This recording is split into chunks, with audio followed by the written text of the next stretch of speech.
హైదరాబాద్లో కొత్తగా మరో ఇంటర్నేషనల్ క్రికెట్ స్టేడియం ఏర్పాటు కానుంది. హైదరాబాద్ శివారుల్లో కొత్త క్రికెట్ స్టేడియం నిర్మాణానికి హెచ్సీఏ ప్రతిపాదించగా 100 ఎకరాల భూమిని కేటాయించేందుకు తెలంగాణ సర్కార్ సుముఖత వ్యక్తం చేసింది. సీఎం రేవంత్ రెడ్డి అసెంబ్లీలో మాట్లాడుతూ బీసీసీఐ నగరంలో మరో కొత్త స్టేడియాన్ని నిర్మించనుంది. దానికి భూమిని కేటాయిస్తామని ప్రకటించారు. అయితే హైదరాబాద్ క్రికెట్ సంఘం అధ్యక్షుడు జగన్మోహన్ రావు కొత్త క్రికెట్ స్టేడియం గురించే ఇటీవల మాట్లాడారు. హైదరాబాద్ నగరంలో హకీంపేటలో ఉన్న తెలంగాణ స్పోర్ట్స్ స్కూల్ను 300 ఎకరాల భూమి ఉంది.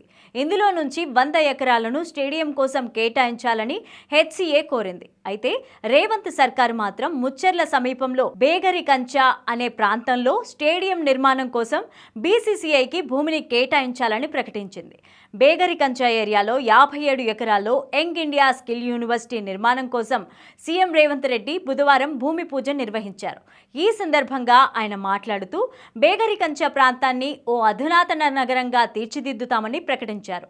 అయితే హైదరాబాద్, సికింద్రాబాద్, సైబరాబాద్ తరహాలో బేగరి కంచెను 4వ నగరంగా ఏర్పాటు చేస్తామని చెప్పారు. న్యూయార్క్ తరహాలో బేగరి కంచెను నిర్మిస్తామని రేవంత్ రెడ్డి ప్రకటించారు. బేగరి కంచెలో ఓ స్కూల్, అడ్వాన్స్డ్ టెక్నాలజీ సెంటర్, ఓ కమ్యూనిటీ హాల్, ఓ ప్రభుత్వ ఆసుపత్రి నిర్మాణ పనులు ప్రారంభిస్తున్నట్లు సీఎం తెలిపారు.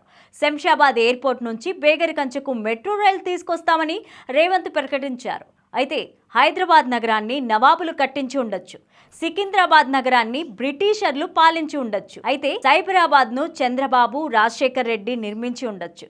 3 నగరాలను వాళ్ళు నిర్మిస్తే బేగరి కంచెను మేం 4వ నగరంగా నిర్మిస్తాం.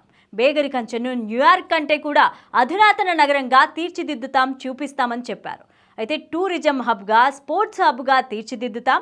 ఇక్కడికి విద్యా సంస్థలు, కార్పొరేట్ కంపెనీలను తీసుకొస్తామని, ఇక్కడ ప్రతిదీ డెవలప్ చేస్తామని, ఎయిర్పోర్ట్ నుంచి బేగరి కంచెకు మెట్రో రైలును తీసుకొస్తామని, దుబాయ్, సింగపూర్, న్యూయార్క్ తరహాలో అద్భుత నగరంగా బేగరి కంచెను అభివృద్ధి చేసే బాధ్యతను ఈ ప్రభుత్వం తీసుకుంటుందని స్కిల్ యూనివర్సిటీ శంకుస్థాపన సందర్భంగా సీఎం రేవంత్ రెడ్డి వ్యాఖ్యానించారు.